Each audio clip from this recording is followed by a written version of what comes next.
زمان لما نجحت في تالتة إعدادي، فوالدتي الله يرحمها جابت لي الإنجيل الصغير ده اللي كان مدهب ده. قالت لي يا حبيبي وعدني ما يعديش عليك يوم ما تقراش في الكتاب المقدس.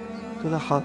كل يوم أفتح الإنجيل وأقرا في الكتاب المقدس. ففي يوم خرجنا الساعة 6 الصبح، رجعنا 12 ونص بالليل، بجر في رجلي جار، افتكرت كلام ماما، فتحته هاب هازارد كده، طلع على متى 25: حينئذ يشبه ملكوت السماوات 10 أعذار، ومن التعب والإرهاق وقع مني الإنجيل. صحيت الساعة 4 ونص، لقيت النور منور، كان لمبة نيون كده في عيني. إيه الحكاية؟ طفيت النور وقفلت الإنجيل وحطيته تحت المخدة. صحيت 6 إلا ربع، عمال أفكر في كلمة حينئذ.